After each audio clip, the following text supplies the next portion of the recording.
What's going on, everybody? Welcome back to another Borderlands video. In this video, we're taking a look at the latest patch notes that dropped on October 2nd. This one's going over a lot of balance changes. Should see a lot of buffs, what they're really talking about here. So let's go ahead and jump into it. Thanks for joining. My name is Rich, aka DeathMakeXL. Let's go. Borderlands 4 updates. Read the most up-to-date updates. All right. This update includes some additional balance changes and updates for Vault Hunters. Welcome to our first significant balance patch. Our high-level goal for Borderlands 4 is to always provide players the tools and means to build their perfect Vault Hunter. Through the combination of gear, firmware, skill, and specialization trees, we want players to experiment and craft theories, then put them to the test in combat. For today's update, we want to focus on creating greater build diversity by adjusting underperforming skills. Amon, in particular, gets a host of adjustments to bring him closer in line with the general power level of that other Vault Hunters. I know a lot of people were saying he was pretty weak, haven't had a chance to really jump into him. Vex's summons and Rafa's melee power see adjustments to make those builds more viable in the late endgame. And finally, Harlow has a couple of tweaks to make sure Stasis is getting value for players. Looking to the future, we're investigating stats and behaviors on class mods, rep kits, shields, and firmware to make sure they are providing avenues to greater build diversity. We are also planning to fix a number of unintended interactions. These exploits prevent us from creating meaningful build diversity as they trivialize content that is otherwise meant to challenge players. We're excited about the future of Borderlands 4 and its upcoming post-launch roadmap. This is just the start of an exciting year of updates and content, and we can't wait to experience it all with our community. Please restart your game to ensure the update goes blah, blah, blah. All right, so let's check it out. Change lists, weekly activities. They got the weekly Big Encore boss, which has switched to a tougher variant of different existing bosses with an even more rewarding loot pool. The weekly wildcard mission has changed. These are missions featured that guarantee legendary loot drop that you can repeat to get your god roll. Maurice's Black Market vending machine has moved to another location and changes offerings. Remember, while the location is the same, your vending machines are different from other players. So ask around to see if someone has the item you're looking for.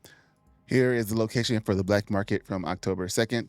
This is found on the blueberries.gg page. I'll have a link to it in the description if you want to check it out yourself. But here's a map to it. It's in the Rattlehead Crest and the Fade Fields region. Again, you can see the map area here. And then in this house, Maurice's place is right there. So I have this link in the description. It's not there. Yell at me in the comments and I'll put it there, but we'll try to get that in there. I normally forget stuff like that. We also have the added auto clearing of Borderlands 4 stale shaders on version update, preventing performance degradation on some PCs. Now to the big stuff, the character balance adjustments. So first, Harlow. Action skills, 0 point. Stasis slam damage has been increased by 30%. Stasis immune damage has been increased by 14%. Big buffs, 30% is pretty huge.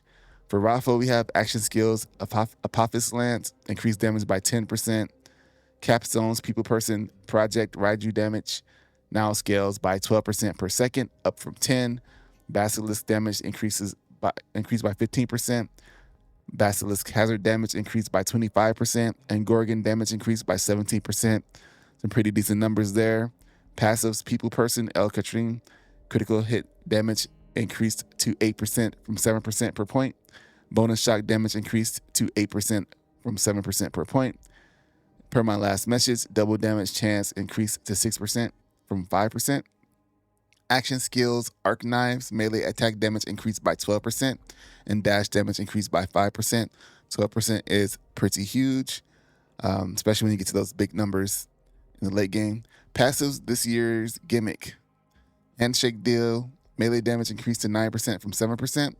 To the last, skill damage increased to 8% from 6%. El Perigus, splash damage increased to 9% from 7%. Liquidation damage increased by 50%. Collaborative ignition bonus damage increased to 8% from 6%. Synergia duration increased to 14 seconds from 12 seconds. And melee damage increased to 4%. And then Puhe, I guess that's how you say it. Action skill duration increased to 7% from 6%. Vex action skills incarnate. Phase explosion damage increased by 16.6%. And the Eldritch blast damage increased by 9.5%. Big numbers, big numbers. Augment Vexcalation energy vampire damage increased by 25%. Woo, these are some buffs. Capstone Vexcalation Heart Piercer damage increased by 22%. Desecration hazard damage increased by 50%. Desecration airborne burst damage increased by 48%. Geist wave damage increased by 41%. Passives, Vexcalation, Radiant Attunement now deals 7% splash damage, up from 60% per point. Just want to go back and really point on to that hazard damage for capstones. Desecration damage being up there in the 50% and 48% of increases is crazy. Geist wave damage increased by 41%. Those are really insane numbers. This one right here, though, for the passive, the Vexcalation, Dreadlight hazard damage increased by 100%. That is a huge buff. Ars Arcana now increases skill damage by 9% from 8%. Action skills phase familiar, trouble health increased by 10%, trouble damage increased by 21.9%. Now, a lot of people love these characters already, so even if they felt like a little weak to some people or not as strong as other characters, people are really having a good time playing them, and their play style and enjoying how they play them. So these increases are really going to, I think, increase the fun for those people that already enjoyed the characters, and for the people that may have tested it out after playing their main character, they'll probably go back and enjoy it more than they did the first time they played it. So trouble health increased by 10%, trouble damage increased by 21.9%. Augments Here Come Trouble, violent outburst damage increased by 12.5%. Vorpal Fang damage increased by 34%. Vorpal makes me think of Shangri-La Frontier. Capstones Here Comes Trouble, trouble bubble damage increased by 33%. Trouble bubble. Passives Here Comes Trouble. Blood is Magic now increased action skill damage by 8%. Claw and Bang now increases melee damage by 8% from 7 and 6% respectively. Passives The Fourth Seal, Veil Inscriptions melee damage increased to 7% from 6%. Recurrence now increases melee damage by 0.2% per stack from 0.16% per point. And Haruspex phase dagger damage increased by 11.7%. Here's Amon. People are really talking about the damage here and how this character feels. I'm really curious to see what kind of improvements they made to Amon based on some of the feedback I've seen on Twitter X. Action skills, Scourge. Scourge has had its maximum vengeance increased by 50%, making it able to absorb more damage and deal more damage with Forge Whip when consumed. Forge Whip damage has increased by 27%, so it's kind of like a double dip there. Augment's Vengeance Blast Chill damage increased by 45%. Molten Rebuke damage increased by 86%. Eternal Witness Massive Forge Wave damage increased by 100%. Stormlance damage increased by 52%. Detonation damage increased by 10%. Those are some huge numbers as well. Glacial Rapture Capstone now has a 60-second cooldown from 70 seconds. I think they might touch that again, but I haven't tried it. But I just feel like that from 60 to 70, it might make a big difference. Glacial Rapture Forge Whip damage increased by 16%. Glacial Rapture Fisher damage increased by 41%. Wrathfall damage increased by 46%. Passives Vengeance. Scorched Kairos now increases ordnance damage by 6%, up from 5% per point. Battleborn now increases gun damage by 4%, up from 3% per point. Scar Tissue now increases maximum health and rep kit healing by 9%, up from 8%. Eternal now increases action skill duration by 5%, up from 4%. World Breaker damage increased by 50%. Winter Kiss now increases damage dealt by 10%, up from 8%. And Strike the Anvil now deals 15% of the damage dealt, up from 12%.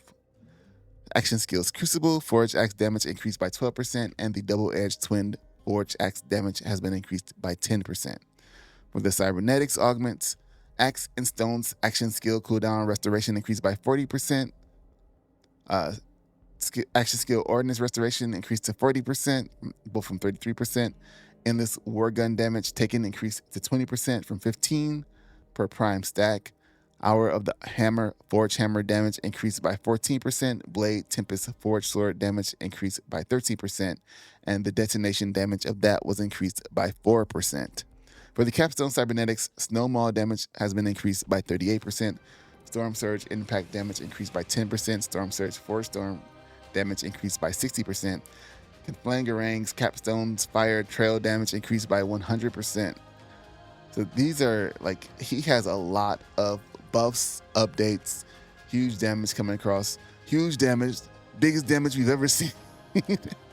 Passive Cybernetics Gathering Storm now increases elemental damage by 3% per stack, up from 2% per point. Executioner now increases critical hit damage by 4%. Destruction Engine now increases forward skill damage by 6% and increases detonation damage by 8%. Tempered Pyre Forge Axe damage increased by 19%. The Ice Forged Hammer damage has been increased by 18%. Masterwork now increases Forged Drones damage by 10% and Forged Drones duration by 8% per point. Tempered Lightning Forged Sword damage increased by 13%. Lightning Rod Elemental Bolt now deals 40% of the damage dealt, up from 30% per point. Escalation now increases Forged Drones attack speed and movement speed by 5%, up from 3% per point. I think we might see a little bit difference there. I know I was saying like the seconds, but we're talking about percentages.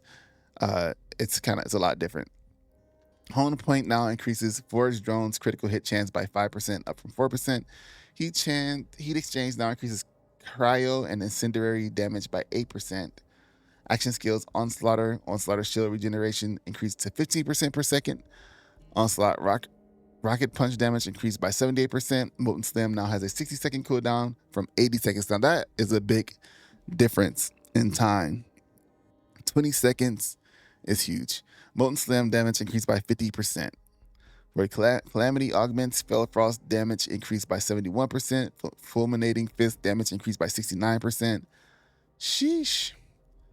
Capstone's Calamity Horcleave now has a 55-second cooldown from 65 seconds.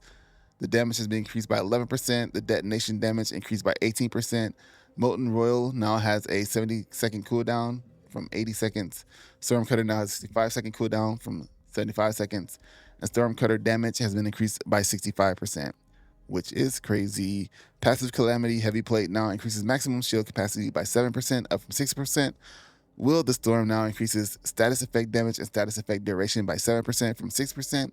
Tritanium Knuckles now increase melee damage by 8%.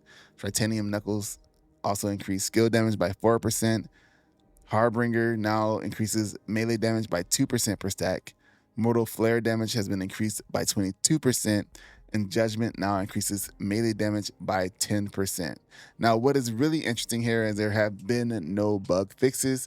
I think somebody said there was like a bug where the stats aren't really adding up correctly. I think when you add in like gun damage, it doesn't actually do the actual damage, like the attack power doesn't increase. So it looks like a lot of the general consensus online is that they think the updates are great, but there's a lot of crashes coming on since the game has been updated more so than before. I kind of hopped on just a little bit to find this gun that I was running with, level 16 Jacob's pistol. That was overpowered. And I thought it looked kind of weird compared to what it did before. I don't know if that's because of the shader changes or what, but I'll have to jump back in and try to run around a little bit, see what I'm looking at. But I haven't like done any gameplay yet for seeing how much stuff has been increased, starting off with Harlow. But I am surprised that there weren't any like even minor bug fixes in this patch. It was all buffs. I know they had one last week that I missed because I was sick that had some of the some patch fixes in there, I believe. Added some things to console, like the FOB slider and stuff like that. So this is pretty interesting. Let me know your experience with these changes with this in the game. If you're new to the channel, subscribe. New to Borderlands, so I'm kind of getting my feet wet, learning a lot of new things, and I have been taking the game a little bit slower than I know a lot of the more seasoned veterans have, who already put in like I also work full time, but who also put in like 400 hours and more, getting to the max level on everything, and being bored because there's no end game. I'm going so slow. But yeah, let me know your thoughts in the comments. I'll see you guys in the next one. Hopefully we'll have some more information.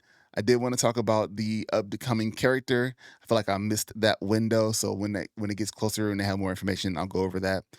And yeah, until next time, thanks for being here. Subscribe for more. I'm out. Peace.